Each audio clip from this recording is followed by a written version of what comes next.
Hello, everyone. My name is Brendan Marr. That noise you're hearing is my ventilator, and welcome to Thread to Thursday on Page Turners They Were Not, my Star Wars podcast. Today we talk about nostalgia and throwbacks in the Star Wars universe. Today will be a little bit different, but before we get to that, congratulations are in order for the composer John Powell, who received the Film Score of the Year award from the American Society of Composers, Authors, and Publishers for the score to Solo: A Star Wars Story. I am very, very pleased to hear this news. And because I absolutely adore the score to Solo. John Powell was the composer for How to Train Your Dragon, which also has, I think, one of the greatest film scores in recent memory. When he was hired to work on Solo: A Star Wars Story, I was very excited because I knew his work would be quality. And boy, was I right. So congratulations to John Powell for winning Film Score of the Year. So, for today's discussion, more congratulations are in order to our friend over at Force Center, Ken Napzok, who just published a book, which you can find pretty much everywhere where books are sold. The book is entitled Why We Love Star Wars: The Great Moments That Built a Galaxy Far, Far Away. Ken gives us 100 moments in Star Wars that resonated with him. I purchased the book yesterday. I'm already rather into it. It's quite a read. He breaks down the scenes that really stood out to him and gives a brief little discussion as to why those scenes or those moments mean a lot to him. So I thought, to honor his publishing, I would give you my list of moments that really stand out to me in the Star Wars movies. Now, there are so many great moments in Star Wars. We could spend hours discussing it here. But I want to focus on one scene from each of the 4 new Star Wars movies that have come out since the Disney purchase of Lucasfilm. These are The Force Awakens, Rogue One, The Last Jedi, and Solo. So I will break down one scene from each film that really stands out to me. My desire was to focus on scenes that are not moments that get a lot of discussion. Now, some of them have received some degree of discussion, but I didn't want to focus on the big moments that everyone always talks about. So hopefully I can succeed in doing this. But regardless, these scenes are the scenes that stand out to me. But I'm going to limit myself to one scene from each of the new movies to keep this rather brief. So let's begin with The Force Awakens. The scene that I'd like to focus on here is the introduction of Rey. There's that brilliant cut from the face of Finn to Rey. That brilliant cut right there, that edit. We see Rey wearing her scavenger mask and headrest. Or headdress, I should say. It's interesting to me that we first meet Rey wearing a mask. I think it says a lot about the fact that the character is hiding behind a mask in a figurative sense. And I think this may be true. This is the theme, I think, for The Force Awakens. Masks. You see it with Kylo Ren, you see it with Finn, and you see it with Rey. So we meet Rey scavenging for parts in a crashed Star Destroyer. She then exits the Star Destroyer and takes off her goggles and head goggles, at least. And we get to see her face for the first time. Later, she removes the headdress and never wears it again. So we first get the scene. We get the scene of her sliding down the sand on that little sled, basically, she built to haul the equipment that she salvages. This is where we first hear Rey's theme, which begins with some nice work with the bells. I'm not very musically inclined, so I'm not exactly sure what you would call it, but I believe what we're hearing are bells. And Rey's theme begins. She gets to the bottom of the slope, she gets on her speeder, she speeds off, we see her speed past another crashed Star Destroyer in a very beautiful shot. And then she gets to Nema Outpost and is cleaning up the equipment she salvaged, and then across the table from her, she looks at this old woman. And the old woman looks like she's been doing this for a long time. And Rey looks at her, and because of what's called the Kuleshov effect, the editing there suggests to us that Rey is thinking, that's what I could end up being, an old woman who's done this my entire life. We know Rey, like a Disney princess, which arguably she is, dreams of more. So then she takes the equipment to Unkar Plutt. He gives her one of those weird little portion packs, and she goes back to her house. We get a very beautiful shot of the sunset on Jakku as Rey speeds past, and you see the two moisture evaporators. And probably one of the most beautiful shots in the new movies. Or in any of the movies, for that matter. And then we see Rey in her home, which at the end of the scene we see is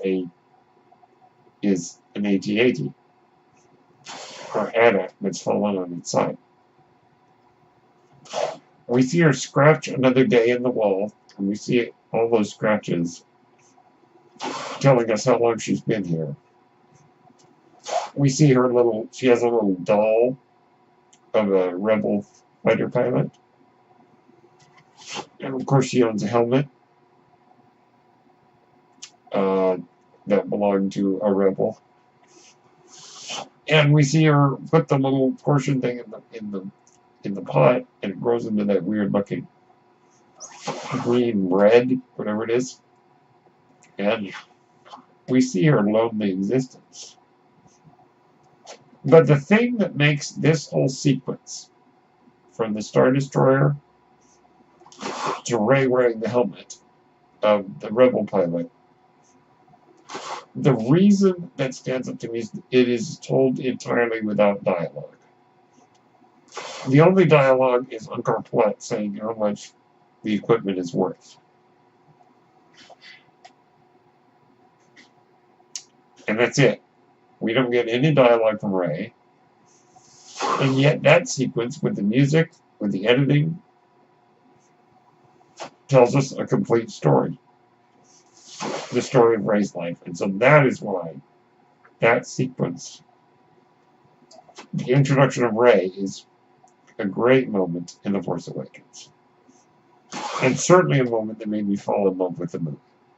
And with Rey. Who is a great character. Okay, let us go to Rogue One. The scene in Rogue One I'd like to focus on is the introduction of Chirrut Imwe. Now, Chirrut Imwe is the blind monk played by Donnie Yen. Now, technically this scene that I'm referring to is not his introduction, as he was first introduced in the street talking to Jin, saying, you know, when you trade that crystal for a glimpse into your future. The scene I'm referring to is when he first shows up and battles the stormtroopers.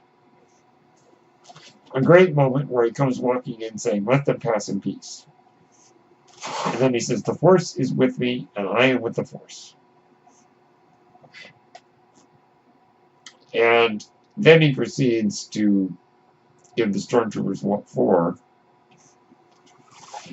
and through his really finely tuned senses, is able to really take the stormtroopers down a notch. And then, after he's beaten them all up, another group of stormtroopers comes running in, ready to shoot, only to be gunned down by Baze Malbus, who is Chirrut's bodyguard.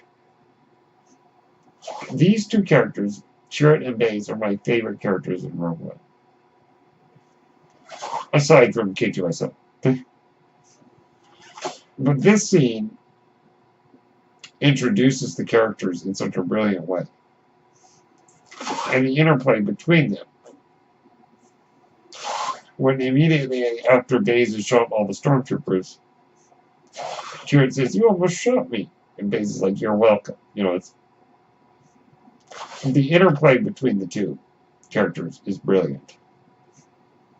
You know, and Chirrut's like, "The Force did protect me," and Baze is like, "I protected you." It's a really wonderful scene and a great introduction to two of my favorite characters. And that's why that's a scene that really resonates with me in Rogue One. Let us jump down to The Last Jedi.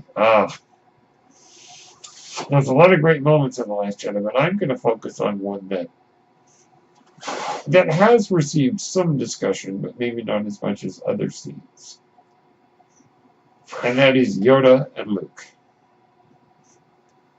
I had no idea going into the movie that Yoda was going to show up. In fact, I had no idea what we were going to see in The Last Jedi because I didn't even watch the trailer. I'd watched the teaser, yes, but I did not watch the full-length trailer. In fact, it played in a movie theater once I closed my eyes because I didn't want to know anything. I wanted to be completely blind going into the movie. And thankfully, none of the marketing gave away Yoda. The scene with Yoda is great because it's Yoda teaching Luke to let go of his mistake. Yoda is there to basically teach Luke a lesson, and he basically chides Luke and says, you know, you made a mistake, but you had the opportunity to learn from that mistake and teach Rey what you had learned, but instead you didn't.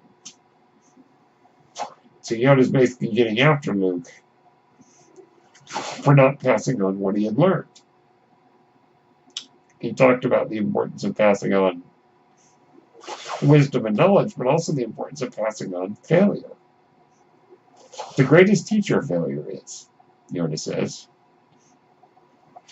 And basically telling Luke, you had the chance to tell Rey, I made a mistake. Here's what I learned. Here's what you can learn from that. But he didn't do that.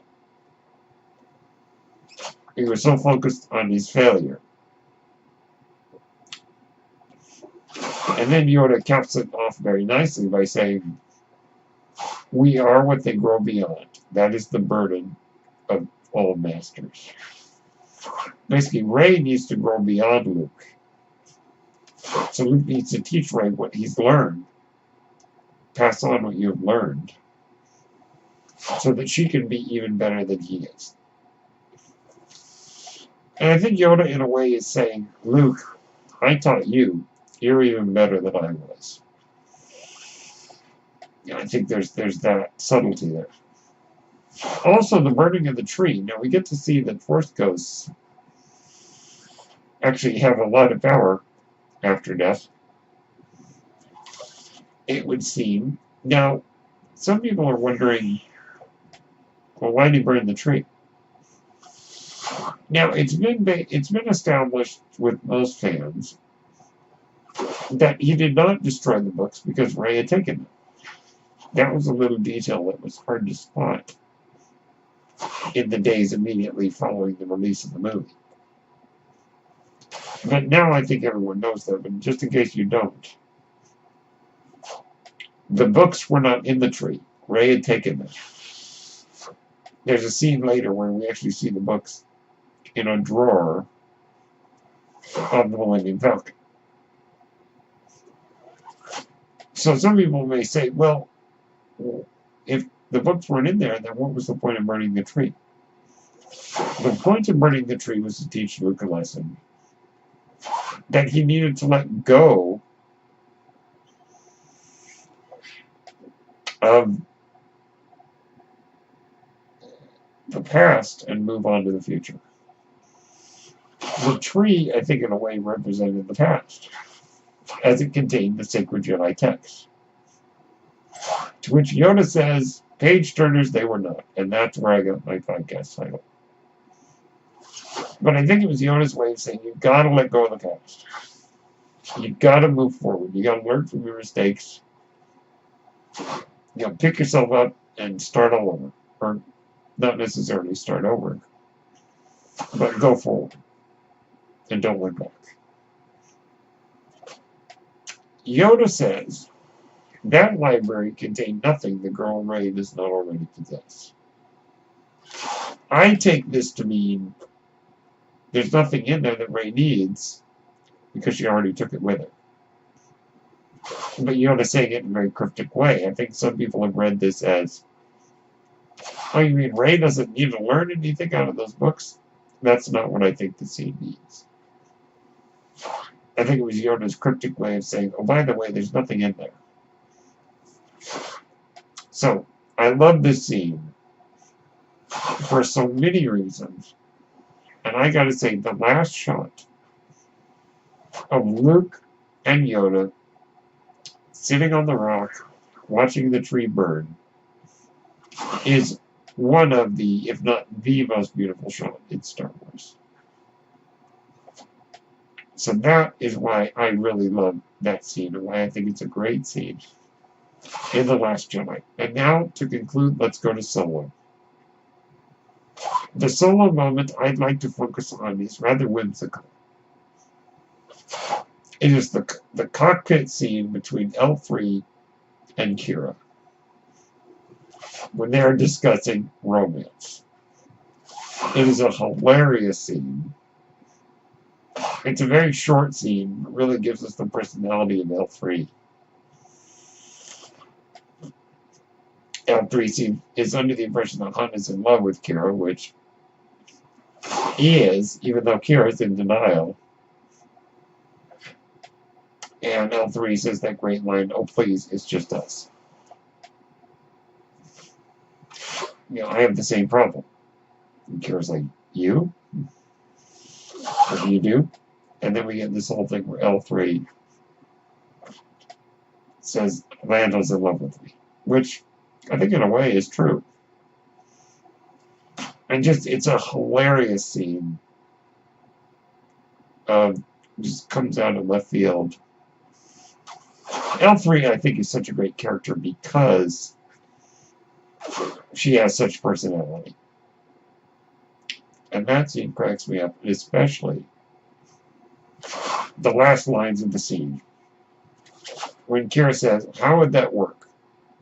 And L3 says, it works. Kira gives this weird, bemused grin, and that's the end of the scene. It's a short scene, it's sweet, it's to the point, it's hilarious. I love this scene because it establishes L3 as an interesting character. And also just the idea of a droid discussing romance with our female lead is funny enough in and of itself. And that's why I think that's a great scene in Solo: A Star Wars Story. So those are the 4 scenes I'd like to focus on. So congratulations, Ken, on your book. Those of you listening, please go check out his book. It's pretty awesome. Again, the title is Why We Love Star Wars.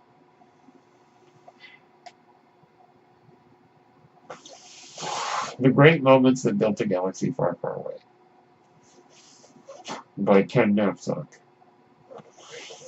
It is a great read so far. I'll let you know once I finished it. My final thoughts. But this brings us to the end of our episode. Let me know what some of your favorite moments are, or moments that you think are great in all of the Star Wars films, not just the 4 new ones. You can follow me on YouTube at Tasty Waffle. Follow me on Twitter at Brennan Blue, BRENNENBLUE. And follow me on Facebook at Brennan Moore. My name is Brennan Moore. That noise you're hearing is my ventilator, and thank you so much for tuning in. The page turners they were not, my Star Wars podcast. May the Force be with you, always.